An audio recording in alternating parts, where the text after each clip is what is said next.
Good morning, everyone. Happy Thursday morning to you. Welcome back to Morning Musings. My name is Don K. Preston. I'm the president of Preterist Research Institute of Ardmore, Oklahoma. Don't forget, in approximately 3 weeks, I will begin a review and response to the book by Joseph Simpson. The book is entitled Saved as Through Fire, the Restoration of All Things Back to God. To be honest about it, I'm finding it just a little bit difficult to read and to follow his chain of thought, but I'm working my way through it. Anyway, pardon me, we are continuing our discussion of the Olivet Discourse. And the question, is the Olivet Discourse divided into two different discussions? A discussion of the fall of Jerusalem in AD 70, which included the coming of the Lord on the clouds of heaven with power and great glory, according to amillennial and postmillennial scholars alike, plus a discussion of the so-called end of time, the end of the current Christian age. I reject that view, even though I once espoused it and taught it. We've been focusing for a good little bit on Matthew 25, 1-13, and the parable of the coming of the bridegroom for the wedding, the 5 wise, 5 foolish virgins. And my purpose in examining in such detail that parable is because it is related to the fulfillment of God's Old Covenant promises made to Old Covenant Israel to be fulfilled in Israel's last days, which we'll drive home in this video this morning. And so, if it is provable, if it can be demonstrated that Matthew 25, 1-13 was fulfilled in the last days of Israel, when her Old Covenant age ended in AD 70, then that completely falsifies the futurist view of Matthew 25. It completely blows away the idea that the Olivet Discourse discusses two different subjects. And it forces us to conclude that the entirety of the discourse is concerned with the end of the Old Covenant age of Israel that occurred in AD 70. Now, I've been focusing on, of course, I spent a good bit of time on Isaiah 65, showing that Isaiah 65 correlates extremely well with Matthew 25, 1-13, and I'm doing the same with Isaiah chapter 66. Now, Isaiah 66 begins with a castigation of an overemphasis on the physical edifice of the temple.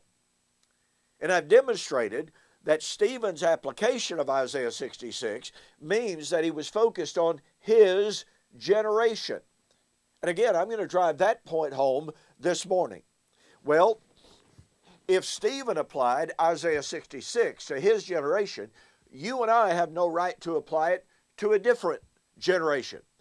And that means, for instance, just this morning I was reading on Facebook an exchange between some different individuals, and one individual was focusing on the fact that the end was said to be near 2,000 years ago, that Jesus gave the signs of the end. And this individual was pointing out that was 2,000 years ago.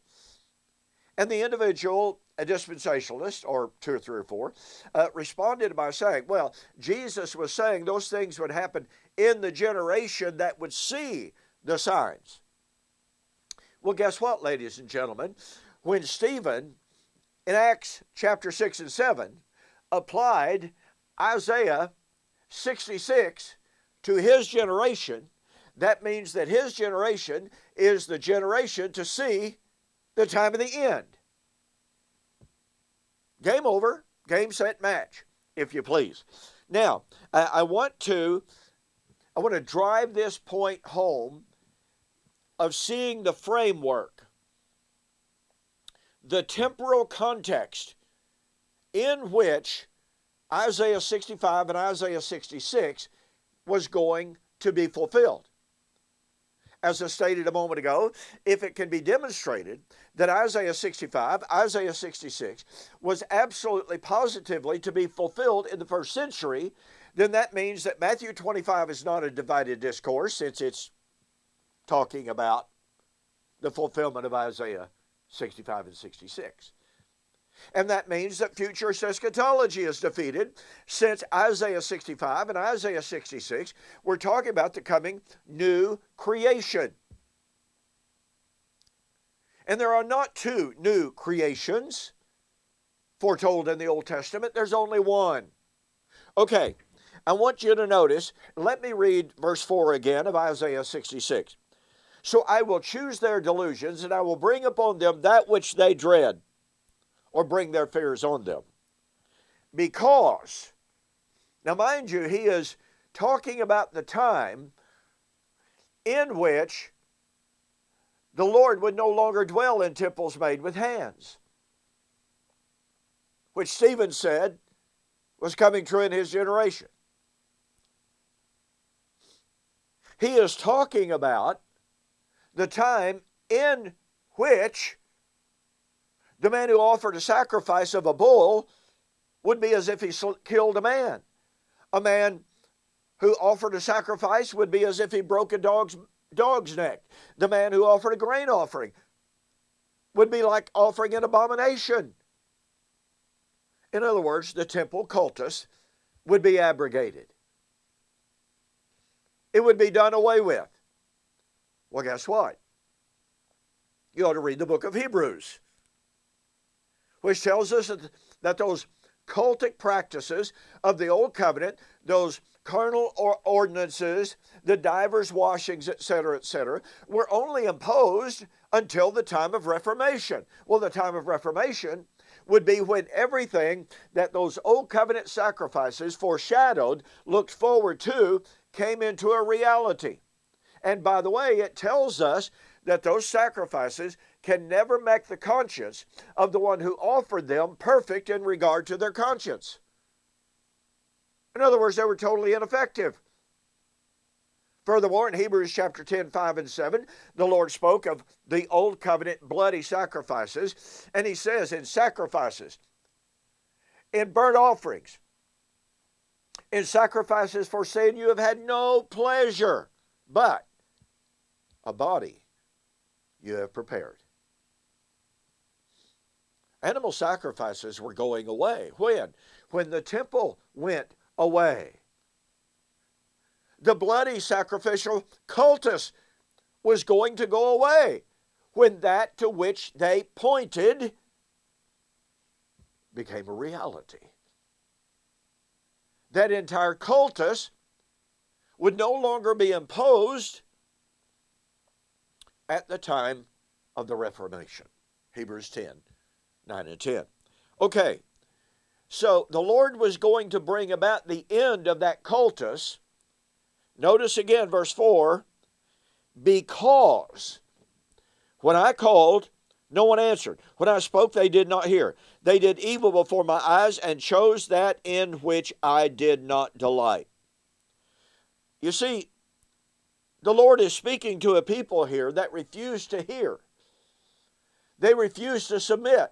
They refuse to be those that Isaiah 66 verse 2 describes would be those with whom the Lord would dwell. Those of a contrite and humble spirit, those who would be obedient to Him. That's who this is talking about. Now, here's where we get down to the meat of it. The Lord says, because when I called you did not answer. Now listen, this was the history. This was the history of Israel. It's interesting that in Deuteronomy chapter 29 and the entire chapter, the Lord said, Moses acknowledged, you have not given this people a heart of obedience. You have not given them ears to hear. Well, that was kind of the long, sordid, rebellious history of Israel. In Jeremiah, we find references to this very attitude being played out. And so it was not a one-time only problem with Israel of being called but refusing to answer. Oh, no. Isaiah chapter 6, by the way, echoes directly Deuteronomy chapter 29. This people's heart is dulled. Their ears are dull of hearing. Their eyes cannot see, lest they see, unless they hear and be converted, and I should heal them. Folks, this is just part of Israel's history, which Paul calls to mind in Romans 9 through 11 when he talks about their blindness and their refusal to hear. Now, this all springs from Deuteronomy 32. Here's what you've got to catch.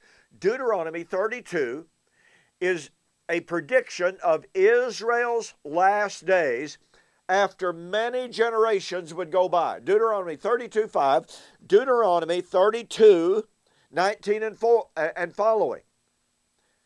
When the Lord saw it, that is their betrayal, their rebellion, when the Lord saw it, he spurned them because of the provocation of his sons and daughters. And he said, I will hide my face from them. I will see what their end will be.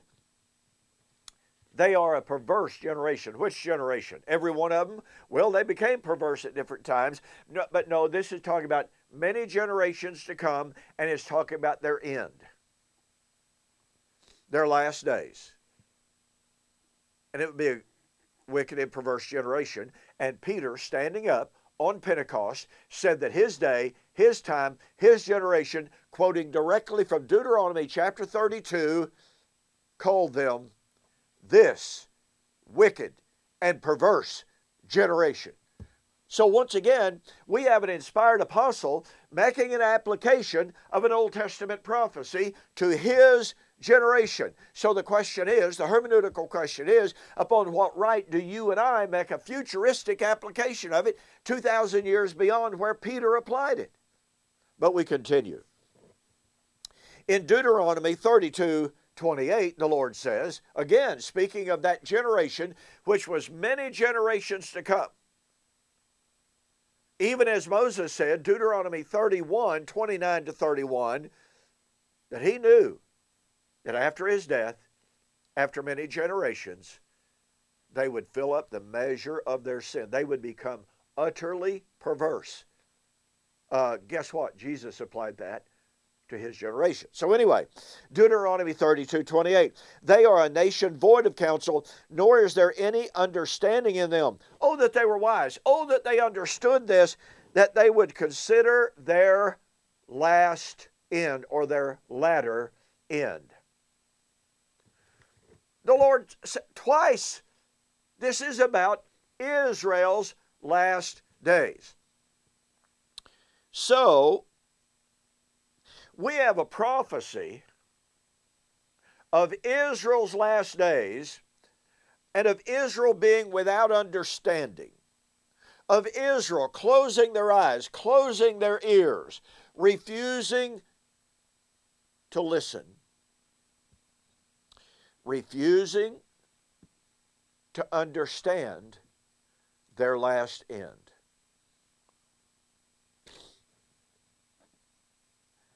And Stephen in Acts chapter 6 and 7, Paul in Romans 9 through 11, echoed directly Isaiah 66, which echoes Deuteronomy 32. Okay, so since Isaiah 66 says directly, when I called, you did not answer. And since Paul applied that to his generation, and since Isaiah echoes Deuteronomy 32, verse 28, actually 19 through, since Deuteronomy 32 lies behind, serves as the fountain for Isaiah 66, but since Paul and Stephen and Peter all applied Deuteronomy 32 and Isaiah 66 to their generation, folks, that means that the coming of the Lord, the bridegroom for the wedding of Matthew chapter 25, 1-13, was to be fulfilled in that generation. Why? Well, because Isaiah 66 is the coming of the Lord to bring in the new creation, but the new creation would only be brought in at the time of the wedding, flowing from the wedding.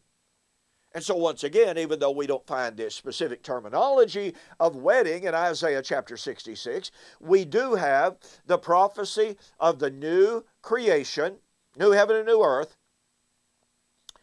We've got the prophecy of the last days judgment of Israel. as a result of her rebellion, which Paul applied to his day, which Peter applied to his day, which Stephen applied to his day, all of which comes from Deuteronomy 32, which was about Israel's last days, not about the end of the Christian age. And thus, there's simply no way in this world properly, logically, hermeneutically, exegetically to apply Matthew 25, 1 to 13 to any other time or to any other events than those of the first century. Hey, don't forget our fantastic February 3-book special, Like Father, Like Son, on Clouds of Glory, in which I discuss Isaiah 65, Isaiah 66 extensively, demonstrating their first century fulfillment. One root, one kingdom, all nations, a refutation of the charge of replacement theology, as well as a refutation of the Israel-only doctrine, and free of charge, Hebrews, Covenants in Contrast, by my friend Gene Fadley. February 2021, U.S. orders only, total delivered price $35, saving you $25. Go to my website, donkpreston.com, BibleProphecy.com, tab and a banner right up at the very top, produced by my incredibly wonderful webmaster, Alan Morton. So take advantage of this special. Listen, you have a fantastic weekend. God bless. I'll see you on Monday.